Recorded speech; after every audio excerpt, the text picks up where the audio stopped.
Hello everyone, welcome to Lesson 7.1 Discrete Energy and Radioactivity, Part 2 of 2.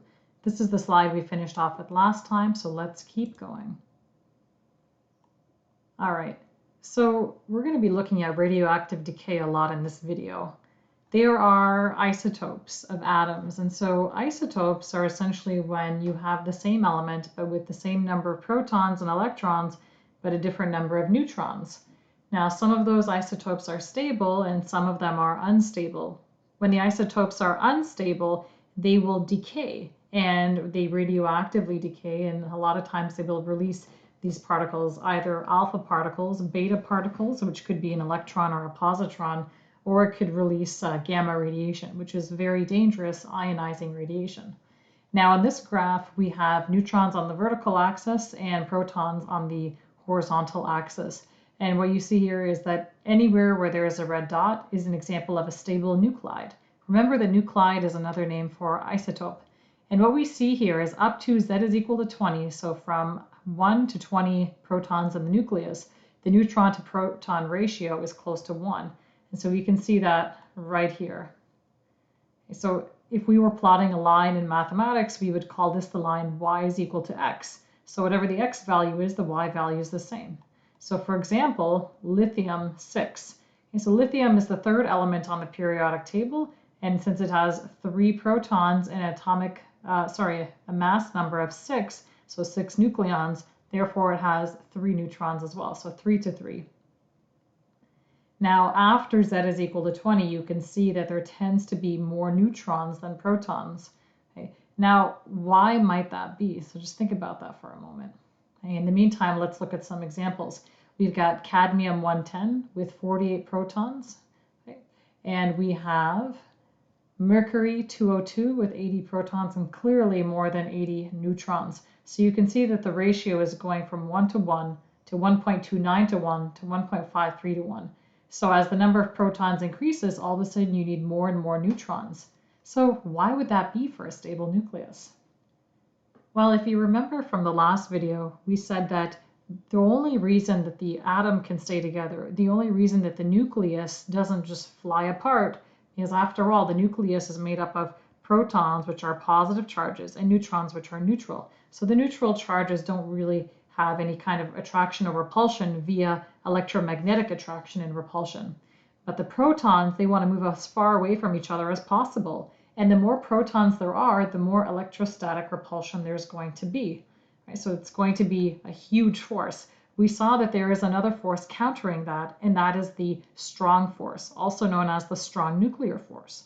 We also learned that that force only works over small atomic distances, like across the diameter of an atom. Now, if you have more protons, as would be the case when Z is greater than 20, okay, so this would be considered a lot of protons, that means there's going to be a huge amount of electric repulsion here. In other words, we need even stronger and an even bigger strong force to prevent the nucleus from flying apart. Now, the strong force exists between protons and exists between neutrons. You can't add more protons because that would also increase the electrostatic repulsion. So, therefore, we increase the number of neutrons, and that is how the nucleus stays stable. All right. Now, there are some unstable regions in this graph as well. You can clearly see the stable nuclides. While they might not follow an exact straight line, there is a clear relationship here. Anywhere off of this general line is going to be an unstable nuclide. For example, in the top left of this graph, there's going to be many more neutrons than protons. And so this is when the particle would undergo beta minus decay. And in the bottom right, this is also unstable, but here we have too many protons. So this would be beta positive decay. I just want to point something out here. The expression too many protons does not mean necessarily that you have more protons than neutrons. It might, but it doesn't necessarily mean that. It just means that for that particular atom, there are too many protons. There's more protons than it can sustain, given the balance of the electrostatic force and the strong force. Now, every element that is radioactive has to undergo some kind of decay. So for example, uranium-238 will eventually decay into an isotope of plutonium, but it doesn't go directly from uranium-238 to plutonium. Okay, so let's take a look at how the decay happens. And it actually takes place over a series of many steps. So on this graph, we've got neutron number on the vertical axis and proton number on the horizontal axis. So if you were to look up uranium on the periodic table, you would find that it is atomic number 92. It has 92 protons in its nucleus. So if you have 238 nucleons, which is the number of protons and neutrons, and 92 of those are protons, therefore 238 minus 92, which is 146, is going to be the number of neutrons. So just so we're all on the same page here, why is that there? Okay, so uranium-238 is an unstable isotope of uranium, and so that is going to decay. First, via alpha decay. It's going to decay into thorium-234. Now notice how we are representing alpha decay on this graph. Remember that an alpha particle is a helium-4 nucleus, which means you have 4 nucleons, 2 protons and 2 neutrons. So by going from uranium-238 to thorium-234, I am undergoing alpha decay, which means I am releasing an alpha particle. Hence, I am losing 4 nucleons, 2 of which are protons and 2 of which are neutrons. So if I started with 92 protons and I lost 2, that means I have to be now at 90 protons. And if I had 146 neutrons and I lost 2, that means I'm at 144 neutrons. That is why the alpha decay goes down 2 spots and left 2 spots. Okay, now after thorium-234, which is also unstable, that undergoes beta decay into protactinium-234. Now I haven't said yet what type of beta decay this is yet. We'll actually talk about that at the end of this slide. Now protactinium-234 is also unstable, undergoes the same beta decay into uranium-234. That undergoes alpha decay into thorium-230, and this just continues, right? So we've got thorium going into radium, okay, going into radon, different isotopes of each, by the way, and then into polonium-218. Now, actually, while we're on the slide, polonium-218, this is named after Marie Curie's homeland of Poland, as she was the one that helped discover the presence of this element. Now, sometimes the elements, so polonium-218, for example, it can either go one of 2 ways. It can either spontaneously decay via alpha decay into lead-214, or it could decay into At-218. Now, decaying into this piece right here, it can either go right with beta decay, and then it's going to undergo alpha decay into bismuth-214. Otherwise, it'll go from polonium to lead and then to bismuth via beta decay. But notice, no matter what path it takes, it's going to end up at bismuth-214. And this can happen also starting at bismuth-214. It can take multiple paths to arrive at the same conclusion, which is lead-210. Okay, lead-210 undergoes beta decay to bismuth-210, and again, we've got a couple options here to make our way down to our final stable nucleus, which is lead-206 or Pb206. Okay, so we can clearly see that we didn't just go from the unstable 238 of uranium to Pb206. It took a series of several decays for it to get to that point. And finally, the question we've been wondering this whole time, well, what type of beta decay is represented in this decay series? Well, if you want a moment to think about it, pause the video and see if you can figure it out based on which way the arrow is going and how far. And hopefully you had a chance to pause the video there and take a look, so let's see what's happening. Every time we have a beta decay, notice that the arrow goes down 1 and 1 to the right. So in order for the arrow to go down, that means we lost a neutron, okay, and we gained a proton. So we remind ourselves that in beta minus decay, we have a neutron that spontaneously decays into a proton and an electron and an antineutrino. And so that would mean that you lose a neutron, and you gain a proton. So that means that this must be beta minus decay. So then the next question is, what would beta plus decay look like on this decay series? Okay, so reminding ourselves, beta plus decay means you have a proton that spontaneously decays into a neutron, a positron, and a neutrino. Okay, so if you have a proton decaying and you get a neutron, that means I have to move left on the graph and up.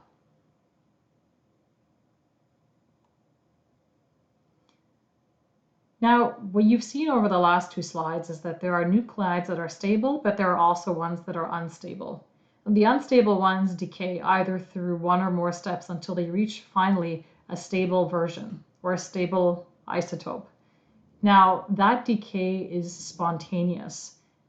We don't know exactly which atoms in a collection of atoms that are unstable will decay, but given enough of them, we can say for certainty when a certain amount of time passes, half of it will decay and will become stable. Like I said, we don't know exactly which ones, but we can say that half of them will decay, although this process is random. Okay, so let's look at this example. We have a collection of unstable americium-241 nuclides. We don't know particularly which one will decay next. Okay, so after we start our timer, we don't exactly know what's going to happen, but lo and behold, one of them might decay into neptunium-237. After a certain amount of time, another one might decay, and then another, and then another. But it all will happen within a certain amount of time, and that amount of time is what we're going to eventually refer to as the half-life. Now, if you have more atoms of this americium-241 or the unstable isotope, it'll be easier to figure out when it's going to decay. Okay, so in this example, let's say we started off with 100 of them. After 1 unit in time, so this is just the time axis horizontally, after 1 unit of time, we'll see that 50 of them will be left, and then after another unit of time, 25, and then 12.5, and then 6.25, and well, I mean, this keeps going on forever, right? But if you keep having everything, effectively what you've got here is an exponential decay curve. So everything is decreasing, but exponentially.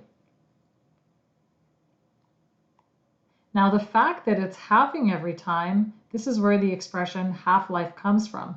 And in fact, the scale on the horizontal axis is not just time, it's time in increments of half-lives. So after one half-life, as the name would suggest, half of the initial amount of the substance will have decayed. And after another half-life, half of that will decay, and then half of that, and so on. And that's where I got the values of 100, 50, 25, 12.5, 6.25.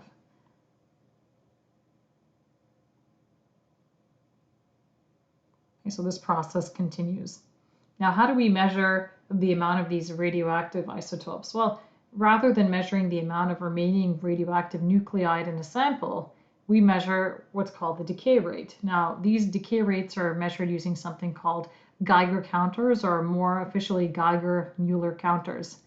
Those of you that might end up working or studying nuclear physics or nuclear engineering in university, or perhaps you just want to visit your university's local nuclear reactor. So at McMaster University, we had a nuclear reactor on site.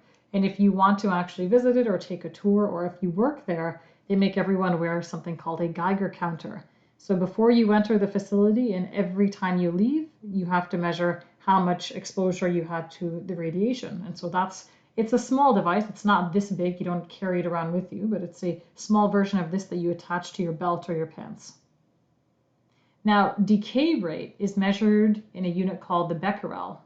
If you remember, one of the 3 prominent scientists that led to the discovery of these radioactive elements, in combination with Marie Curie and her husband Pierre Curie, was Henri Becquerel, the French scientist. And so decay rates are therefore measured in his name, in honor of him. So 1 becquerel is 1 decay per second. Now, we're going to introduce a new piece of terminology here, and that is the activity of a sample. Now, the activity of a sample, which is represented with the letter capital A, is known as the decay rate, and this is proportional to the population of the radioactive nuclide in the sample. Okay, so n sub 0, whenever you have a subscript of 0, that generally means initial. So if A is proportional to n sub 0, that means the activity is proportional to how much of the nuclide there is. So this here would be the initial activity, since it's the initial amount of isotopes or nuclide. Okay. If you halve the number of particles, that means your activity also becomes halved. Let's try this example. Suppose the activity of a radioactive sample decreases from x becquerels to x over 16 becquerels in 80 minutes. What is the half-life of the substance? Okay, so even though it's telling you it's the activity, you have to remember that that's proportional to the number of particles. So imagine the number of particles decreases from x, to x over 16 in 80 minutes. So let's see if we can figure out what the half-life is. All right, so we're starting from x and we have to get to x over 16. Well, remember, every half-life, however long that is, whether it's a minute or an hour or 10,000 years, whatever it happens to be, after one half-life, half of that amount of isotope will become stable, and so half of it is still unstable. So if we start with an amount x, after one half-life, we have half x, which is still unstable. Okay, after another half-life, this amount halves. So what is half of half? It's a quarter. Okay, after another half-life, we're going to half that, which is 1/8. And finally, after one more half-life, we end up at 1 over 16x. Okay, so how many half-lives did we have? We had 1, 2, 3, and 4. So 4 half-lives passed. Now 4 half-lives took 80 minutes. So how long is each half-life? If you said 20 minutes, you would be correct.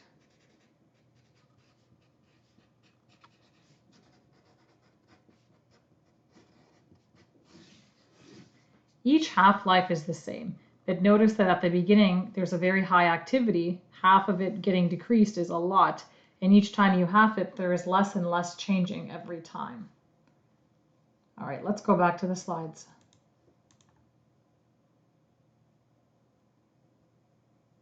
Find the half-life of the radioactive nuclide shown here. N sub 0 is the starting population of the nuclides. So again, half-life is the amount of time it takes for the amount of substance to become halved. Now that can be from the initial amount to half of the initial amount, or it can be from any other amount to half of that. Okay, so since we have n sub 0 here and half n sub 0 here, let's just figure out how long this is. So if we follow this horizontally to the curve, we can see where it intersects, and we're going to follow this down to the horizontal axis. So because there's 10 spaces between 10 and 20, each space represents 1, and it's about 2.5 spaces in. And so what that means is 2.5 spaces in is about 12.5, and that's going to be in hours. So therefore, the half-life of this radioactive nuclide is 12.5 hours. Now here are some examples of half-lives. I'm going to put this graph up a little bit fast, and I actually want to read it from the bottom up. Okay, so looking at the bottom, here is one radioactive isotope, polonium-213. Okay, primarily it undergoes alpha decay, so you can see all the primary decays here in the middle column, and the half-life. So for polonium-213, it has a really short half-life. After 4 times 10 to the minus 16 seconds, I mean, that's faster than you can blink. After that much time, half of it will decay and become a stable form. And well, the other half will decay after another half-life, etc. Oxygen-19, 27 seconds. Okay, so increasing almost half a minute. Polonium-218, 3 minutes. Notice that polonium appears twice, and depending on which isotope it is, it can have very different half-lives. This is actually a huge factor in between. Iodine-123, we have 13.3 hours. Radon-222, 3.82 days. Cobalt-60, 5.3 years. Now, if you think that's a lot, look, keep going up. Radium-226, 1,600 years.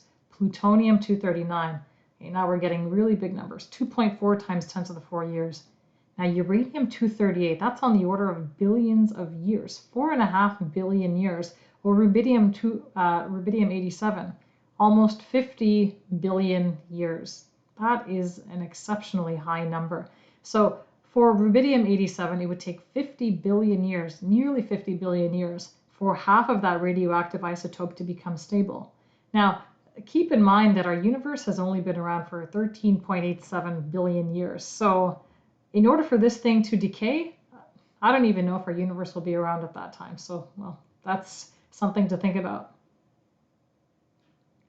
All right, next example. Suppose you have 64 grams of a radioactive material which decays into 1 gram of radioactive material in 10 hours. What is the half-life of this material? All right, so let's go back to our page and work this out.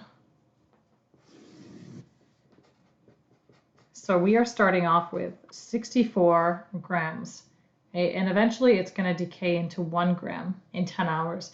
Okay, well, let's see how many times 64 has to half itself in order to become 1.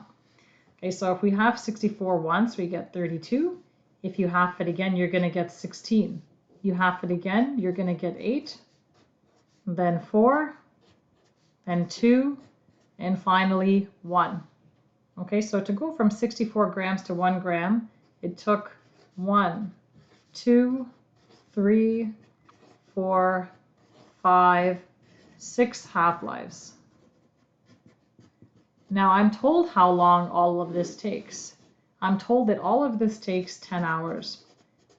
So 6 half-lives takes 10 hours. Well, let's just make this a little easier to work with. Each hour is 60 minutes, so 10 hours would be 600 minutes. All right, 6 half-lives, 600 minutes, so therefore each half-life is 100 minutes.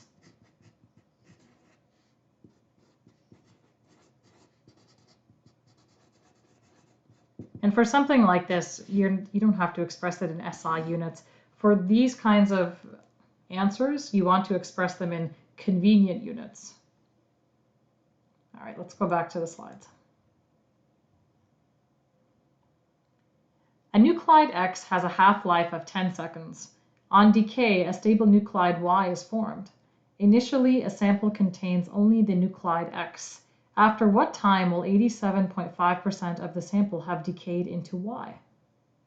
All right, so again, hopefully you have the slides in front of you so you can look at that and you can look at my solution at the same time. For these types of questions, and really actually for every type of question in physics, if you can draw a picture, you should.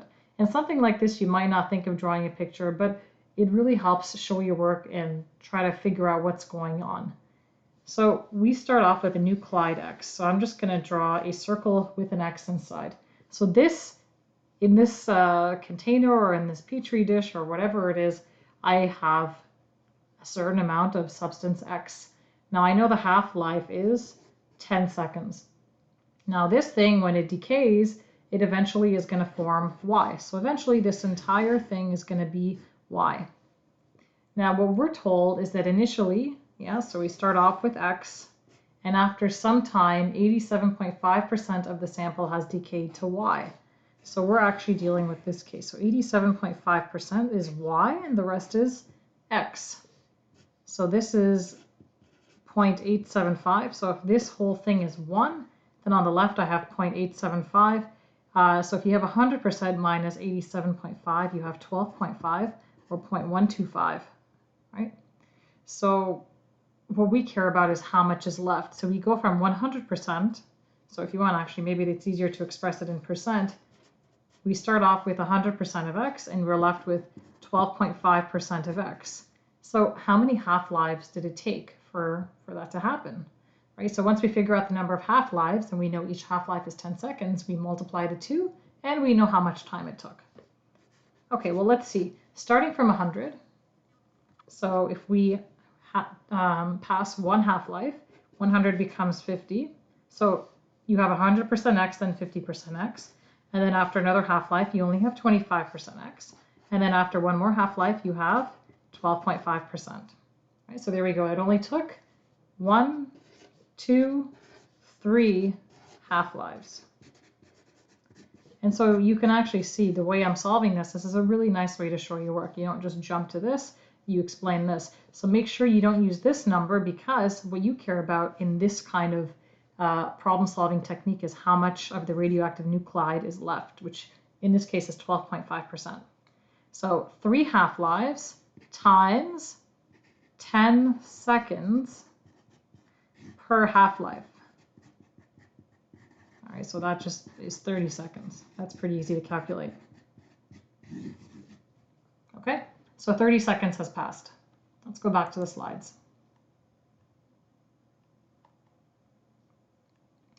Next, a sample of radioactive carbon-14 decays into stable isotope of nitrogen.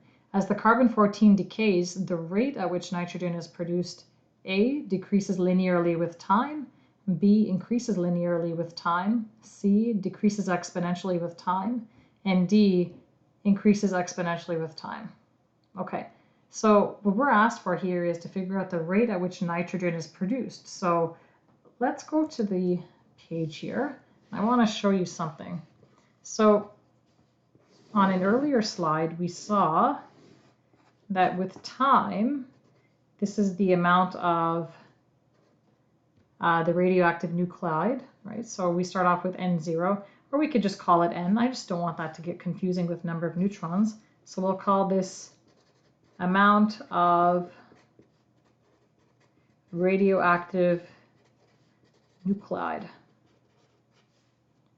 So we start with a certain amount, which is N0. And we saw that this decays exponentially. Like if you start with 100, after one half-life you have 50, and then after two half-lives 25, and then 12.5 and 6.25. So we saw that it follows an exponential decay curve like this. Now that, based on the context of this question, this would be the amount of carbon-14 left.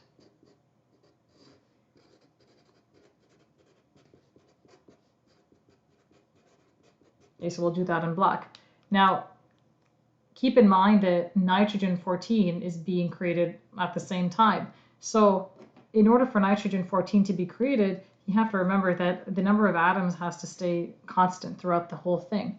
So if I start out with my maximum amount of, well, carbon-14, that means I started off with no nitrogen-14.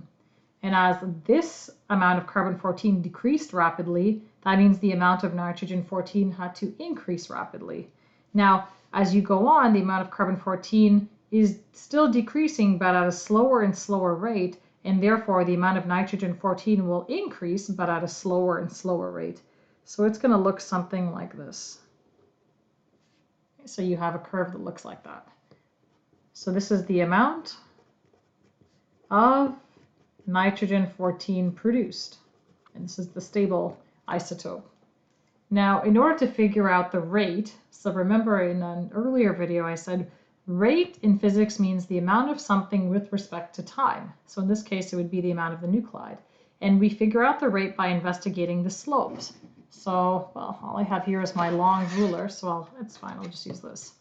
If we look at the black curve and you look at the slopes of the tangents as you go from left to right, so here's a point on the left, we can see that as we move from left to right, the slopes are getting shallower and shallower, right? They're always negative, but they're getting less and less negative. So technically, this rate would be increasing because it's getting less negative, right? If I have negative $100 in my bank account because I owe money, and I have then negative 50, and then negative 16, and then negative 2, the amount in my bank account therefore is increasing, even though it's still negative. It's getting less negative.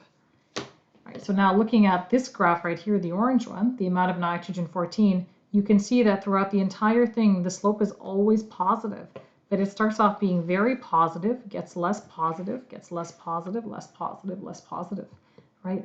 So if something's getting less positive, that means it's decreasing. So going back to the slides, that means the answer is C. It decreases exponentially with time.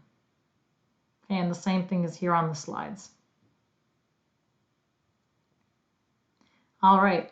Next practice problem. An isotope of radium has a half-life of 4 days. A freshly prepared sample of this isotope contains N atoms.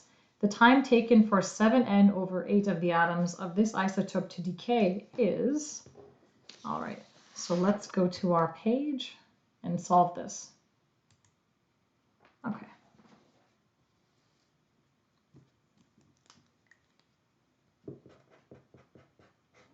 So we are starting off with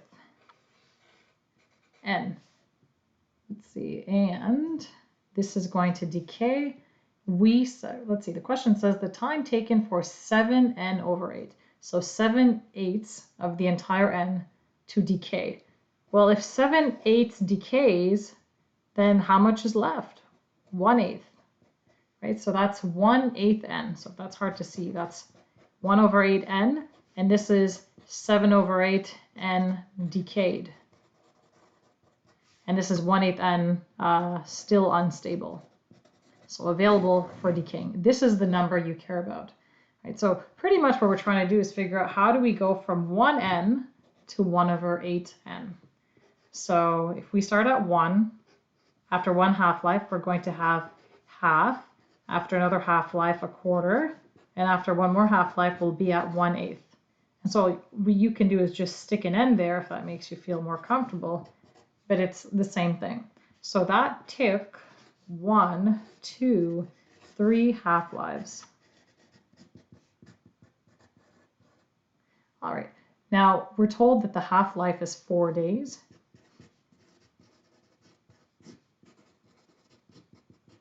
So 3 half-lives times 4 days per half-life.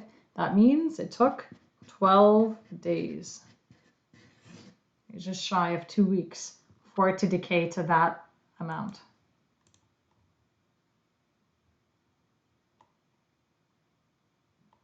Okay, next. Radioactive decay is a random process. This means that A, a radioactive sample will decay continuously. B, some nuclei will decay faster than others. C, it cannot be predicted how much energy will be released. Or D, it cannot be predicted when a particular nucleus will decay. Okay, so the fact that it's random means you don't know when a specific nucleus will decay. What you do know is that in the overall sample, half of them will decay after a certain amount of time. Okay.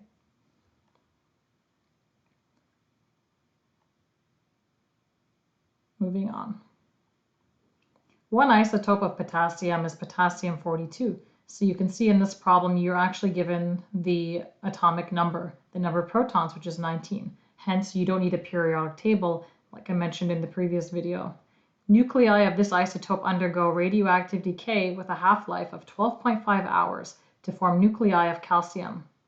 So part A of this problem says, state what is meant by the term isotopes. So remember that different isotopes of an element are just different versions of it. They have to have the same number of protons and electrons, but the number of neutrons is changing. Part B, complete the nuclear reaction equation for this decay process. So I'm going to switch screens here, copy down what's already on the slide. So copy down what they already have in terms of the nuclear reaction equation. So we have potassium-42 with atomic number 19, and it's decaying into calcium. I don't know what else, but I do know that its atomic number is 20. All right, so you have to figure out what kind of decay this is. The only piece of information you have, because you don't have a periodic table in front of you, so unless you memorized it, well, you got to work with this problem-solving process. You start with 19 protons, and you gained a proton. Well, how do you gain a proton? Well, you don't gain a proton by having one of the protons of potassium spontaneously decay. That means one of the neutrons of potassium had to spontaneously decay in order to make a proton and an electron. Okay, so that means a neutron spontaneously decayed. Okay, so when a neutron spontaneously decays, that is beta minus decay. Right, so you have a neutron, and that breaks down into a proton, an electron, and an antineutrino. And so what that means is, I know the other part of this statement, it's going to be, so we've got calcium, we've got, so the proton already went here, we've got an electron, and we've got an antineutrino. Now, we still have to figure out what number goes up here. If you lose a neutron, then 42 becomes 41, but then you gain a proton, so the 41 goes back up to 42. So that's a 42, and that is our final answer.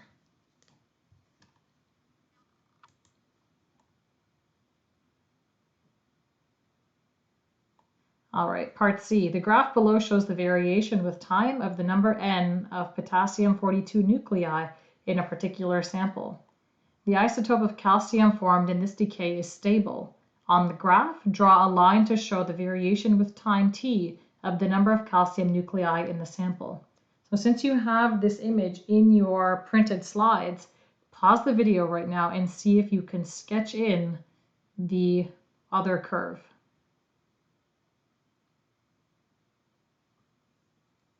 Hopefully you had a chance there to pause the video and attempt sketching it for yourself. If not, pause it now and give it a try. So what we saw before is that when time initially starts, we start off with a complete amount of the radioactive sample. And that means we have 0 of the other amount of the other more stable form of the isotope. So that means that T on T is equal to 0. We start off with a y-intercept of 0. And remember that the values have to be the same. Essentially what you have is this original curve just flipped. And so it's going to look something like that. So at any horizontal time value that you pick, the y values from each curve have to sum to the total. Kind of like how the y values for kinetic and potential energies always had to equal the total energy if we didn't lose energy due to resistive means like friction or air resistance or drag. Okay. Now you're going to notice that this slide says part B, and that's because I had you not print the slide that came right before this. Since the knowledge covered in that slide is not covered in this course, but part B of this question is, which is why we're doing it. So don't worry about the fact that it says B, you can just ignore that. Every piece of information we need to solve this question is right in front of us. A fresh sample of cobalt-60 contains N cobalt nuclei. Initially, there are no nickel-60 nuclei in the sample. After 3 years, the ratio number of nickel-60 nuclei to number of cobalt-60 nuclei is 1/2. Deduce that the number of cobalt-60 nuclei remaining after 3 years is 2/3 N0. Okay, so this here, that's not just a funky symbol, that's actually a 0. It just isn't showing up properly. So let's go to our page here and work this out. Okay.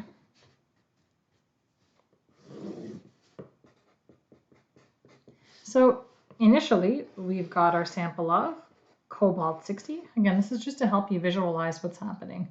Now, cobalt-60 is eventually going to decay into nickel-60. So at some point, it will look like this. All right. Now, in this case, we are looking at what's happening after 3 years. So we're starting off with N0 particles of cobalt-60, and we know that after 3 years,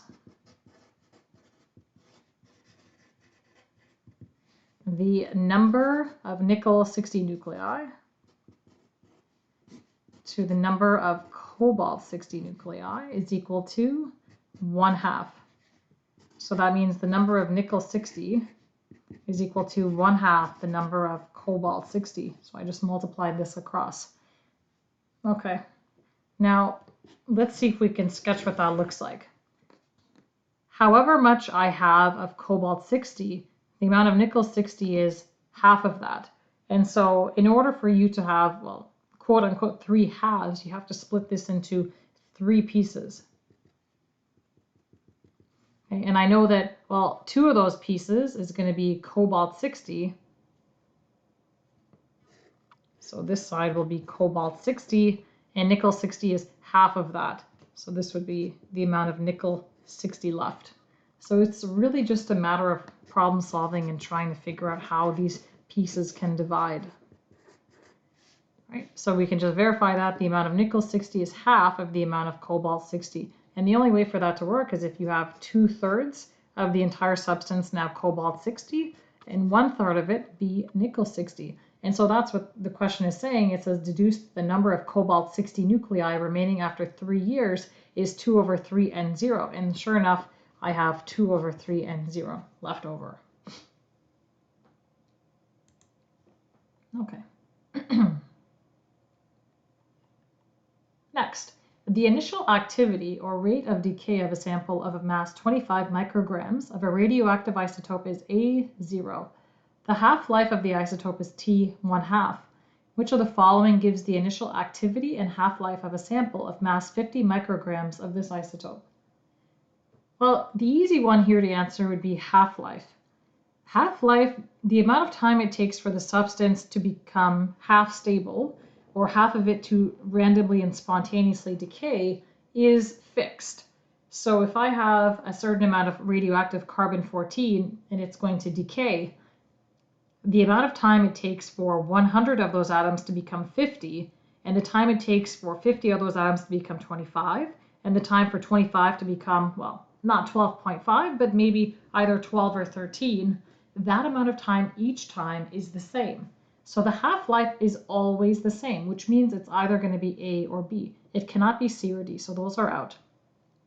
Next, activity. Activity is proportional to how many particles you have. So let's see here. The initial activity of the mass of 25 micrograms is A0. So if you have twice as much mass, that means you have twice as many particles. Therefore, your activity is going to be twice as large as well. So therefore, the answer must be B. Activity is twice as large, but half-life is exactly what it was before, since the identity of the radioactive isotope did not change.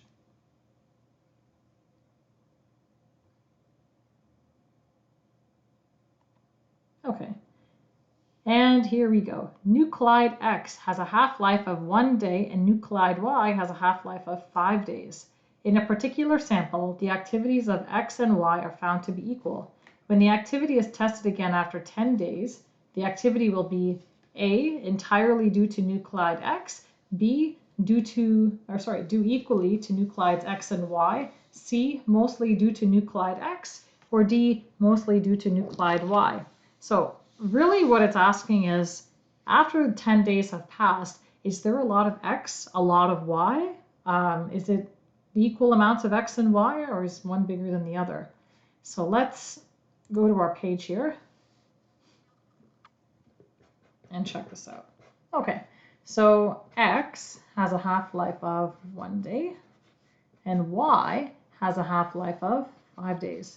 So what that means is after 1 day, half of X will decay and become stable, and Y, after 5 days, half of it becomes stable. So in the time it takes for one half-life of Y to pass, X will have gone through 5 half-lives already. Okay. So in a particular sample, the activities of X and Y are found to be equal. So that means the amounts of X and Y are found to be equal. So here's our sample, and I'm going to split it down the middle. We have equal amounts of X and Y. When the activity is tested again after 10 days, we want to see, well, what the ratio is going to be. Now, you could actually work it out and figure out how many half days have passed and this and that, which we'll do. Or you could just try to glean it from the information. Since this is a multiple choice question, there would be no part marks given anyways, but if this was a short answer question, it would be a good idea to show your work. So if 10 days pass, that means for X, how many half-lives have passed? 10 half-lives. And for Y, 2 half-lives have passed. Right? So if 2 half-lives pass, then you go from 100%. This is a quick one to do, which is why I'm doing the percentage here. You go from 100% to 50% to 25%. But that's after 2 half-lives, right? 1, 2. If you undergo 10 half-lives, that percentage is going to become extremely small, probably very, very, very close to 0. So whatever that value is, I know that I'm going to have substantially more of nuclide Y left over. So while this picture is not going to be to scale, I know that I have more of Y relative to X. So we can say after 10 half-lives, and in brackets 10 days, nuclide X will have a very tiny fraction left of what it started with left. And remember that they both started with the same amount. Okay, so the answer is D, mostly due to nuclide Y. All right, and finally, radioactive element P has a half-life of 30 days and element Q has a half-life of 20 days. Initially, a radioactive source contains equal numbers of each element. What is the ratio number of atoms of P to number of atoms of Q after 60 days have elapsed? All right, so we're going to go back to our page here and see if we can't figure this out. All right, so we have 2 elements here. We have P and we have Q. Now, P has a half-life of 30 days, and Q has a half-life of 20 days. We're trying to figure out what's happening after 60 days have elapsed. So let's do this. After 60 days, how many half-lives have passed for P? Well, since each half-life is 30 days, that means 2 half-lives have passed. And for Q, 3 half-lives will have passed. Okay, so how much is going to be left after that certain amount of time? Well, if we start off with, let's call this column amount left. If we start off with 100% of P, or 1, after 1 half-life it'll become 0.5, and after 2 half-lives it'll become 0.25, or a quarter. Now, with Q, there's 3 half-lives, so 1 becomes a half, which becomes a quarter, which becomes, well, 1/8.